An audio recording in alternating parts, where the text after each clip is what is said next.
सरकार की जितनी योजनाएं उस गरीब नीचे वर्ग के लोग के पास नहीं पहुंच पाती है या क्या समस्या होती है, उसके लिए मैंने हेल्पलाइन जारी किया। राजनीति का अर्थ ही होता है कि राज और नीति। जब नीति का राज ही नहीं रहा तो फिर राजनीति खत्म। नेता कभी चुनाव नहीं हारता है, चुनाव हमेशा कार्यकर्ता हारते हैं। लेकिन अब मुझे लगा कि नहीं, जनता का सेवा करने के लिए निश्चित तौर पे इस भारतीय लोकतंत्र में बिहार में पहली बार और देश में तीसरा यूनिवर्सिटी कर्पूरी ठाकुर विश्वविद्यालय का कैबिनेट से और सदन से भी उसकी मंजूरी मिल गई। नमस्कार, हमारा नाम है समरीन और आपने देखना शुरू कर दिया है लाइव सिटीज। जब जनता को हो मदद की गुहार, आलोक कुमार सिंह हैं तैयार। ये बातें लगातार जनता के बीच जाकर कह रहे हैं आलोक कुमार सिंह। जी हाँ, हम बात कर रहे हैं उपेंद्र कुशवाहा वाले आलोक कुमार सिंह की। हम बात कर रहे हैं आरएलएम वाले उपेंद्र कुशवाहा वाले आलोक कुमार सिंह की। और हमने आपको बताया है कि आलोक कुमार सिंह ने दिनारा की जनता के लिए दिन और रात एक कर दिए हैं। तो आइए फिर सीधी बातचीत आलोक कुमार सिंह से ही करते हैं। सबसे पहले बहुत शुक्रिया बहुत बातचीत। बहुत धन्यवाद समरेन जी। जी, सबसे पहले तो हम आपसे जानना चाहेंगे कि हमारे पास कई तरह की खबरें आती ही रहती हैं। तो देखिए, सुनने में तो ये भी आया है आलोक जी कि आप वही आलोक जी हैं जिनके लिए उपेंद्र कुशवाहा अड़ गए हैं, जिनके लिए उपेंद्र कुशवाहा ने विटो लगा दिया है। तो इस खबर में कितनी सच्चाई है? देखिए, उसका ये राष्ट्रीय अध्यक्ष हैं मेरे नेता उपेंद्र कुशवाहा जी, राष्ट्रीय लोक मोर्चा का। हम उनके सिपाही हैं और ये उनकी दायित्व ड्यूटी है। और वीटो लगाना, क्या लगाए हैं वीटो, और ये मैं नहीं कर सकता हूँ। लेकिन हाँ, दिनारा विधानसभा में या रोहतास कैमूर में 11 विधानसभा है। और आपको ये मालूम होगा कि भाई साहब पिछले 12 13 14 साल से हम लोग प्रतिनिधित्व दोनों जिला का करते हैं। और मैं 2 बार चुनाव भी लड़ चुका हूँ करहगर विधानसभा से, जहाँ मुझे कांग्रेस लड़ा था 22,000 और निर्दलीय लड़ा था तो लगभग 30,000 वोट आया था। अब माननीय राष्ट्रीय अध्यक्ष जी का चूंकि अब उनका वीटो लगाना ये उनका विषय है, उस विषय पे हम नहीं जाएंगे। लेकिन हाँ, दिनारा विधानसभा का जनता जो मुझे स्नेह प्यार मिलता है, तो निश्चित तौर पे ये लगता है कि नहीं, अब जो है मैं 11 विधानसभा पे तो हमेशा लगातार हम लोग सुख दुख में हमेशा खड़े रहते हैं। ठीक है। और रहा सवाल अब दिनारा विधानसभा का, तो देखिए, दिनारा का हमने नाम नहीं लिया था, लेकिन आपने ही दिनारा का जिक्र कर दिया। तो क्या दिनारा को लेकर के आपको ग्रीन सिग्नल मिल गया आलोक जी? ये सच देखिए, कह सकते हैं आप? बता दूं मैं जी। आपको कि एनडीए गठबंधन में 5 दल है। हम्म। भारतीय जनता पार्टी और जनता दल यूनाइटेड और चिराग जी की पार्टी, माननीय उपेंद्र कुशवाहा जी की पार्टी और मेरी पार्टी हम्म। और जीतन मांझी की पार्टी। ये जी। 5 गठबंधन में ये तय होगा कि कौन सा सीट किसको कहां से मिलेगा। हम्म। ये तय शीर्ष नेतृत्व करेगा कि सीट किसको कहां से मिलेगा। ये अभी मेरे मुंह से कहना मुनासिब नहीं है हम्म। कि नहीं, दिनारा विधानसभा का सीट जो है ये मुझे कंफर्म हुआ है या कोई सिग्नल मिला है। ठीक ये है। जब समय आएगा तो आपको खुद से खुद पता चल जाएगा। ठीक है, लेकिन दिनारा में आप एक्टिव तो हैं, ये दिख रहा है हमें, क्योंकि हमारे भी कई सारे लोग वहां पर हैं जो हमें खबर देते ही रहते हैं। तो ऐसे में एक सवाल जो बिल्कुल लाजिम हो जाता है, वो सवाल ये है आलोक जी कि क्या लगता है आपको, जेडीयू अपनी सीट छोड़ेगी आपके लिए? यानी कि आरएलएम के लिए, उपेंद्र कुशवाहा के लिए नीतीश कुमार छोड़ देंगे क्या देखिए, दिनारा? दिनारा विधानसभा में 357 बूथ है। हम्म। ये सत्य है कि 357 बूथ पे लगभग सारे बूथ पे जा चुका हूँ और सारे बूथ पे अब ये विषय जदयू छोड़ेगा कि नहीं छोड़ेगा, हम्म। ये राष्ट्रीय अध्यक्ष का विषय है जी। और ये एनडीए गठबंधन का विषय है। हम्म। चूंकि 2020 में एनडीए गठबंधन के प्रत्याशी जय कुमार सिंह जी तीसरे नंबर पे थे हम्म। और वहां से बागी उम्मीदवार होके लोजपा से राजेंद्र सिंह जी लड़े थे, बिल्कुल बिल्कुल। वो दूसरे नंबर पे दूसरे थे। नंबर पे थी। जिसके चलते वहां राजद जीत गई। के विजय मंडल जी जीत गए। बिल्कुल। अब दिनारा विधानसभा का ये अभी स्थिति ये है कि मैं किसी नेता का नाम नहीं लूँगा, लेकिन ज़रूर वहाँ ये देखने को मिलता है कि 2 गुट हो गया है, 2 गुट हो गया है हर दिन। गाँव में कि अच्छा। भाई मैं फलाना का आदमी हूँ, मैं इनका आदमी हूँ, मैं हुँ, इनका आदमी हूँ। तो इससे लगा कि नहीं भाई, अब दिनारा विधानसभा की जनता का भी ये चाह है और जो ग्राउंड पे हम काम हुँ, कर रहे हैं कि ये लग रहा है कि नहीं, अगर तीसरा विकल्प कोई रहे, चूँकि एनडीए गठबंधन का हुँ, पिछले 2020 में 22 में से 20 लूज़ कर गया था बिल्कुल। और एनडीए गठबंधन के सारे शीर्ष नेतृत्व जो है, इस बार बहुत ही एकदम पैनी नज़र से 22 विधानसभा पे कि प्रत्याशी किसको उतारें हुँ, और कौन-सा सीट पे कौन-सा प्रत्याशी होगा कि जो चुनाव जीत कर आएगा। हुँ, अब आप देखेंगे कि लोकसभा चुनाव 2024 में जो हुआ, माननीय उपेंद्र कुशवाहा जी काराकाट लोकसभा से एनडीए के प्रत्याशी थे। बिल्कुल। मैं और दोनों भाई माननीय मंत्री संतोष कुमार सिंह जी भी उपेंद्र जी के लिए हम लोग जो है लगातार हुँ, जितनी क्षमता थी उतना प्रयास किए। चूंकि ये एनडीए गठबंधन के प्रत्याशी थे, वो नरेंद्र मोदी के प्रत्याशी थे, नीतीश कुमार जी के प्रत्याशी थे, जीतन राम मांझी के प्रत्याशी थे और चिराग पासवान जी के प्रत्याशी थे और अपनी पूरी ताकत लगाई। लेकिन कुछ लोग जो है, हुँ। चूंकि सार्वजनिक तौर पे ये कहना उचित नहीं है और उपेंद्र कुशवाहा जी भी कुछ लोगों ने साजिश रच दी, बिल्कुल अपनों ने ही ठग दिया। अब ये तो बात माननीय हमारे राष्ट्रीय हुँ, अध्यक्ष जी बोल चुके हैं, लेकिन ये है कि जब लेकिन खुलकर नहीं बोला है कि आखिर वो कौन है जिसने ठगा है?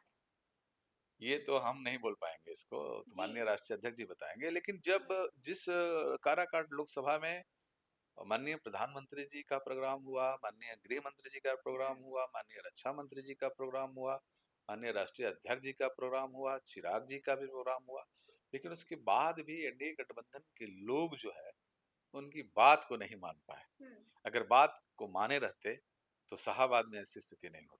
ऐसी स्थिति बिल्कुल नहीं नहीं होती। होती, लेकिन हम भी आपका पेज लगातार खंगाल रहे थे और कई सारी चीजें हमें वहां पर देखने को भी मिली। और देखिए, हमने यहाँ पर वो भी देखा आपके पेज पर कि आप जो है वहां पर काफी सक्रिय हैं, काफी एक्टिव हैं और आपने बाजाब्ता हेल्पलाइन नंबर जारी कर दिया है। तो सबसे पहले तो हम आपसे जानना चाहेंगे आलोक जी कि हेल्पलाइन नंबर क्यों जारी किया, क्या जरूरत पड़ गई थी? बिल्कुल जनप्रतिनिधि हैं हम्म। और राष्ट्रीय लोक मोर्चा के सिपाही हैं और एनडीए गठबंधन के एक अंग हैं।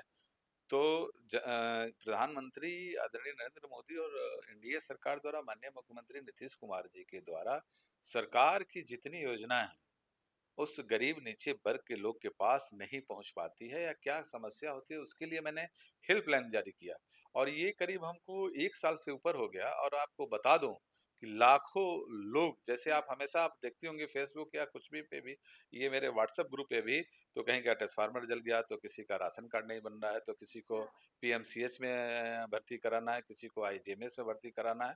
तो उस बीच का एक कड़ी बन के हेल्पलाइन नंबर मैंने जारी किया और उसपे तमाम लोगों की समस्या को उससे जूझते हैं हम्म। और लड़ते हैं। लेकिन अब मुझे लगा कि नहीं, जनता का सेवा करने के लिए निश्चित तौर पे इस भारतीय लोकतंत्र में कहीं न कहीं अ, ज़रूरत है कि एक हम्म। प्रतिनिधि बने और प्रतिनिधि जिस दिन बनेंगे, आज हम जैसे फिर भूल जाइएगा जनता को। बिल्कुल नहीं, ये हैं? तो 12-15 साल से जी। रोहतास, कैमूर की जनता हुँ, 30 प्रखंड है, ये सबसे आप कभी सबसे पूछेंगे कि ऐसा 30 प्रखंड में कोई हमारा भगवान रूपी जनता आज तक ये नहीं बोलेगा हुँ। कि आलोक सिंह को और संतोष सिंह को जब हम लोग याद किए तो कभी भी ये दोनों फ़ोन भाई बंद मिला, फोन बंद मिला या नो एंट्री का बोर्ड लग बिल्कुल गया। नहीं।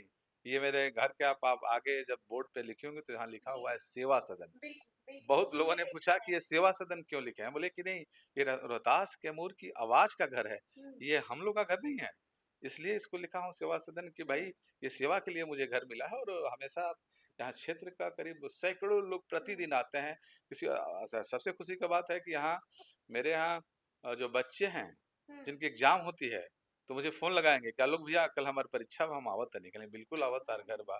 कितने हमारे वकील साहब हैं कि जब केस उनका लगता है रोहतास कैमूर में, सासाराम, विक्रमगंज, भभुआ में, तो वकील साहब आएंगे और नहा के यहाँ से वर्दी पहन के ये अपना ड्रेस हुँ, पहन के ड्रेस जाते हैं पहन हाउ के। कोर्ट में। तो खुशी होता है कि नहीं भाई, जी, चलो जिसने मुझे भेजा और वहाँ उसको सेवा करने के लिए मौका मिला है, तो इसे खुशी होता है।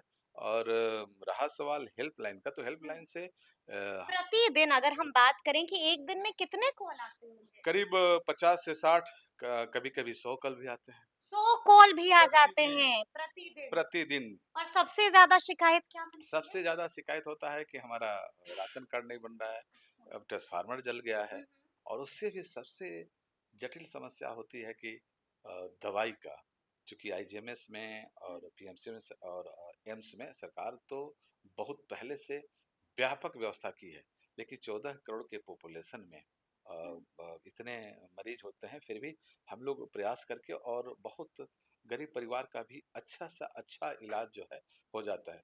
दूसरा एक शिक्षा का है हुँ, कि बोलते हैं कि भैया हमार एजा एडमिशन नहीं होत, भैया हमारे इतना नंबर कम आइल बा, तो इसको जा जाके हम लोग जो है कुछ बच्चों को अभी यहाँ भी अपने घर पे भी सैकड़ों ऐसे बच्चे गरीब परिवार के हैं हुँ, जिनको हम रख के यहाँ से पढ़ाते हैं, कोचिंग कराते हैं।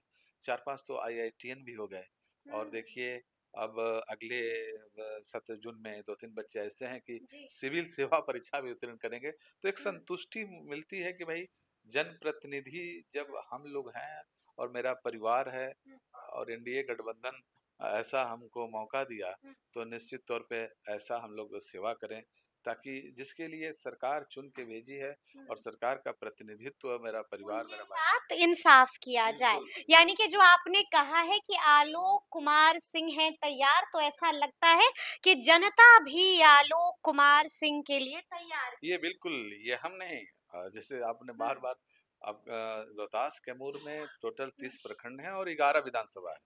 11 विधानसभा का ऐसा कोई नहीं है कि खासकर दिनारा विधानसभा, हुँ, हाँ, लेकिन कोई न कोई एनडीए गठबंधन का, जैसे डेरी विधानसभा है, काराकाट हुँ, विधानसभा है, करागर विधानसभा है, चेनारी विधानसभा है। तो जहाँ-जहाँ की नोखा विधानसभा है, जहाँ-जहाँ का लोग समस्या को लेके हेल्पलाइन पे फ़ोन करते हैं, तो हुँ, उनके लिए समस्या से जूझते हैं और उसको त्वरित कार्रवाई करके समाधान भी करते हैं जो होने लायक होता है। होने जो लायक होता सरकारी है। नियम संगत होता है, उसके लिए ज़रूर जूझते हैं, और हुँ। हर दोनों जिला के अधिकारी का बहुत सपोर्ट भी मिलता है। सपोर्ट भी मिलता है, लेकिन ऐसे में एक सवाल जो अभी-अभी मेरे ज़हन में आया, वो सवाल ये है कि क्यों छोड़ दिया आपने मुख्यमंत्री नीतीश कुमार को?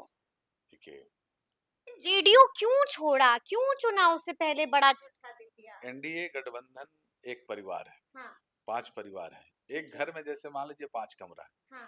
तो इस कमरे में ना रह के दूसरे कमरे में रह के हुँ, क्या है कि मुख्यमंत्री जी के प्रति हम लोग बहुत आभार करते हैं, और मुख्यमंत्री जी मेरे घर पे 2 बार गए हुँ, हैं। एक बार माननीय मंत्री जी का पत्नी का देहांत हुआ हार्ट अटैक से, उस पे, और एक बार भतीजा था प्रिंस जो कोरोना में नहीं रहा, हुँ, उसके बाद भी 2 बार गए।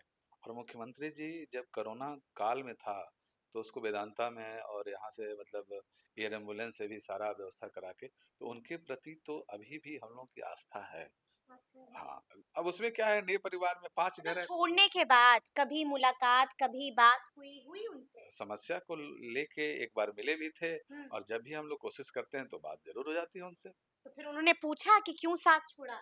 नहीं, बिल्कुल मुख्यमंत्री जी ने कभी हाँ, ये बात नहीं पूछा, और सार्वजनिक ये आपके माध्यम से, जी। चूँकि एनडीए गठबंधन में एक परिवार है हम लोग, हुँ, आज मतलब एक घर में हैं, हुँ, ना कि हुँ, हम महागठबंधन में तो नहीं ना गए हैं। हुँ, एक परिवार में हैं और एनडीए गठबंधन में हैं, तो हुँ। अब कुछ बात ऐसी बड़े है। भाई को छोड़ करके छोटे भाई के साथ आ गए हैं। ये तो जी। हम नहीं कहेंगे कि बड़े भाई को छोटे भाई के साथ में, हाँ, बट हाँ, लेकिन एनडीए गठबंधन में ही ना है हम लोग। हुँ, एनडीए गठबंधन में भी नहीं आए हैं, ठीक है। महागठबंधन में तो हम नहीं ना गए हैं। महागठबंधन में नहीं गए और दिनारा में लगातार लगे हुए भी हैं, लेकिन एक सवाल जो हम उपेंद्र कुशवाहा से जुड़ा हुआ भी आपसे पूछेंगे। आज सुबह-सुबह की तस्वीर हमने देखी है कि उपेंद्र कुशवाहा और जीतन राम मांझी साथ-साथ दिखे उस तस्वीर में। मुलाकात भी हुई है, तो हम जानना चाहेंगे कि बात क्या हुई? देखिए, किस संदर्भ में थी एनडीए मुलाकात? गठबंधन इंटैक्ट है, हाँ, और चूंकि माननीय जीतन राम मांझी केंद्रीय मंत्री हैं। वही वाला इंटैक्ट जो 2024 के लोकसभा चुनाव के वक़्त थे आप लोग? बिल्कुल, वही एकदम वाला एकदम। इंटैक्ट है। अरे ये एकदम है। 10 सीटों का नुकसान भूल गए हैं लगता है। नहीं, 10 सीटों का नुकसान नहीं। उपेंद्र कुशवाहा जी का दर्द भूल गए हैं लगता है। एक बात बता दूं हाँ, कि उपेंद्र कुशवाहा जी कि चुनाव हारने के बाद भी हम्म। एनडीए गठबंधन और प्रधानमंत्री नरेंद्र मोदी जी का आप ये देख लीजिए कि सदन में उनको राज्यसभा से भेजा गया। नेता कभी चुनाव नहीं हारता है, चुनाव हमेशा कार्यकर्ता हारते हैं। और एनडीए कुछ भूल हुई जिसकी वजह से हम लोग शाहाबाद और मगध जो है ये हारे। लेकिन इस 2025 में उसी गलती को, क्या गलती हुई, पूरा एनडीए गठबंधन के बड़े नेता बैठ रहे हैं और उसके लिए मंथन कर रहे हैं कि नहीं, ये निश्चित तौर पे इस बार हम लोग ऐसी गलती कोई नहीं होगी। और जीतन राम मांझी जी केंद्रीय मंत्री हैं, जी जी। माननीय राष्ट्रीय अध्यक्ष जी उपेंद्र कुशवाहा जी का कोई काम से भी जा सकते हैं। तो इसको आपके माध्यम से, मीडिया के माध्यम से, इसका कोई गलत अर्थ नहीं है। एनडीए गठबंधन अटूट गठबंधन है। अटूट है। लेकिन ऐसे में एक सवाल जो एक और उत्पन्न होता है, जो बिल्कुल लाजिम हो जाता है, वो सवाल ये है कि आपको क्या लगता है, सीटों की संख्या क्या होगी आरएलएम के लिए? क्या डबल डिजिट क्रॉस करेगी? ये बात तो राष्ट्रीय अध्यक्ष बता पाएंगे, ये हाँ। मेरा विषय नहीं है। और ये इंडिया गठबंधन का शीर्ष नेतृत्व आपस में तय कर लेगा कि कौन सी पार्टी चिन्हित तो के किया होगा ना आप लोगों ने सीटों को? ये जब समय लिस्ट बनाई होगी कुछ? ये जब समय आएगा तो स्वतः आपको पता चल जाएगा। देखिए, राज को राज रहने दो। भाई राजनीति का अर्थ ही जी। होता है कि राज और नीति। जब बिल्कुल। नीति का राज ही नहीं रहा तो फिर राजनीति खत्म। फिर राजनीति खत्म हो जाएगी। लेकिन मेरा अंतिम सवाल होगा आपसे, क्योंकि लगातार हम आपके बारे में देख रहे थे, तो एक और सवाल जो लगा कि आपसे पूछ लेना चाहिए, वो सवाल ये है कि अगर मान लीजिए कि आपको वो सीट नहीं मिलती है, आरएलएम को दिनारा की सीट नहीं मिलती है, तो फिर आलोक कुमार सिंह क्या करेंगे? फिर से एक बार इस्तीफा दे दीजिएगा? बिल्कुल फिर से साथ छोड़ दीजिएगा? क्या कीजिएगा आलोक बिल्कुल जी? नहीं। घर में छुप जाइएगा? क्या कीजिएगा? बिल्कुल नहीं। एनडीए गठबंधन के साथ रहेंगे। हुँ, एनडीए गठबंधन को जिस प्रत्याशी को टिकट मिलेगा हुँ, और शीर्ष नेतृत्व जो तय करेगा उसके लिए प्रयास करेंगे, उसको जिताएंगे। हमको एनडीए का सरकार बनाना है हुँ। और ये नहीं मकसद है क्योंकि देखिए सच्चाई से जवाब भी देना है आपको। राष्ट्रीय लोक मोर्चा के जी। पार्टी में एक महत्वपूर्ण मुझे जिम्मेवारी भी मिली है। संसदीय दल बोर्ड का अध्यक्ष मुझे राष्ट्रीय अध्यक्ष जी के द्वारा बनाया गया है। तो हम लोग अब एक सीट के लिए अपने पार्टी को जो है, पार्टी पहले है और सीट बाद में है। एनडीए हुँ, गठबंधन के जिस प्रत्याशी को मिलेगा राष्ट्रीय लोक मोर्चा 243 पे, हुँ, जहां जहां मिलेगा राष्ट्रीय लोक मोर्चा का एक एक सिपाही, एक एक कार्यकर्ता एनडीए गठबंधन को जिताने में और एनडीए गठबंधन को पुनः सरकार बनाना है। हुँ। आपने देख लिया अभी पिछले बार, पिछले 10-15 दिन पहले वृद्धा पेंशन 400 से 11 रुपया किया गया माननीय 1100। मुख्यमंत्री जी के माध्यम से, और डीबीटी के माध्यम से डायरेक्ट उनके खाता में किया गया हुँ, है। 125 यूनिट बिजली फ्री किया गया, जो किसान, मजदूर, शोषित, हुँ, वंचित जो लोग हैं उनको बिजली बिल ना लगे और सारा उनको जो है सुविधा हुँ, मिले। और फिर अभी कुछ न कुछ सरकार, आप देख लीजिए कि एनडीए गठबंधन जब माननीय मुख्यमंत्री न्नीतीश कुमार जी ने बिहार का बागडोर संभाला, हुँ, उस समय से बजट 30,000 से 3 लाख करोड़ हो गया। हुँ, और अभी अनुपूरक बजट में कल हम न्यूज में देख रहे थे हुँ। कि इस अनुपूरक बजट में भी 57,000 करोड़ का बजट पेश हुआ है। बिल्कुल, बिल्कुल, तो हाँ। आज जैसे हम लोग दिनारा जाते हैं, गांव जाते हैं, तो पटना से निकले तो 2 घंटा में हम लोग पहुंच जाते हैं। एनएच का इतना कि लगता है कि नहीं, जब आते हैं उधर से दिनारा से तो पटना की नोएडा आ गए, गुड़गांव आ गए।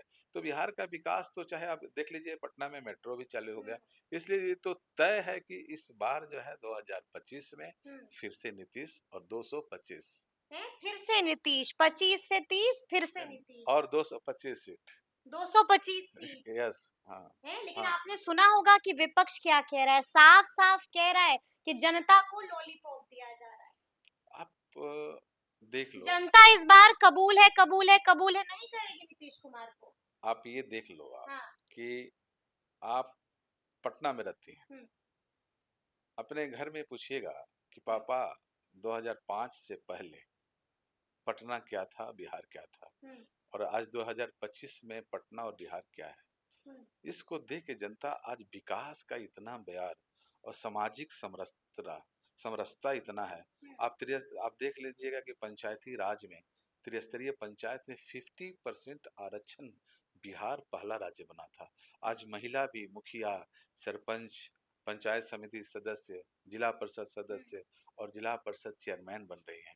तो जब महिला राजनीति में भी इतना एक्टिव हो रही हुँ, हैं और विकास की गाथा आप देख रहे हैं कि क्या-क्या विकास हुआ है। और अभी तो तत्काल में कल मैंने हुँ, ये देख रहा था भाई साहब को भी कि एक इतनी बड़ी योजना कि कौशल विकास योजना के तहत हुँ, बिहार में पहली बार और देश में तीसरा यूनिवर्सिटी कर्पूरी ठाकुर विश्वविद्यालय का कैबिनेट से और हुँ, सदन से भी उसकी मंजूरी मिल गई।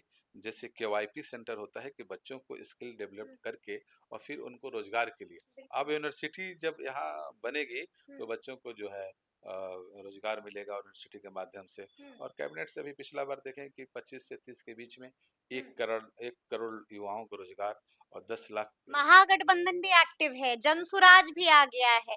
कहाँ बात कर रहे हैं आप? अब तो है 25 से 30 फिर से नीतीश 225 इस बार क्या बोल रहे हैं अब आलोक तो जी? 4 महीना बचा है। हाँ, तेजस्वी की एक्टिवनेस आप देख 4 रहे होंगे, महीना प्रशांत किशोर को आप देख बिहार रहे की होंगे। जनता जी। नीतीश कुमार के विकास का स्वर्णिम गाथा को हुँ, एकदम एक गांव में आप चले जाइएगा, अभी चले जाएंगी हुँ, तो 24 घंटा में 20-20 22 घंटा जो है बिजली रह रहा है। हुँ, और ये किसी के बहकावे में कोई आने वाला नहीं है, हुँ, चूंकि पूरे भारतवर्ष में बिहार की जनता बहुत ही राजनीतिक इंटेलेक्चुअल होता है। ठीक है। ये उसको तय और बिहार की राजनीति जो है बिहार की सरकार और बिहार की जनता एक हाँ, देश का दिशा दशा तय करता है कि हुँ, राजनीति कैसे देश की चलेगा। और एनडीए गठबंधन की पुनः सरकार बनने जा रही है। विपक्ष क्या कर रहा है, उनका हुँ, काम है अपना करना और सरकार का अनवरत विकास की गाथा जो है हुँ, हमेशा करते रह रही है। इसलिए कहीं नहीं है। आप देख रही हुँ, हैं महिला पर जीविका दे दी, अभी 14 करोड़ की बिल्कुल। आबादी में 1 करोड़ 14 लाख की संख्या हो गई यानी है। कि आप कह रहे हैं कि बहकावे में नहीं आएगा कोई। नहीं आना है। तो ये थे आलोक कुमार सिंह जी, क्या कुछ कहा है वो आपने सुना है। तो फिर ये पूरी बातचीत आपको कैसी लगी है कमेंट करके हमें जरूर बताइएगा। तो ऐसे तमाम अपडेट्स के लिए बिल्कुल ऐसे ही हमारे साथ बने रहिएगा और देखते रहिएगा लाइव सिटीज। बहुत शुक्रिया।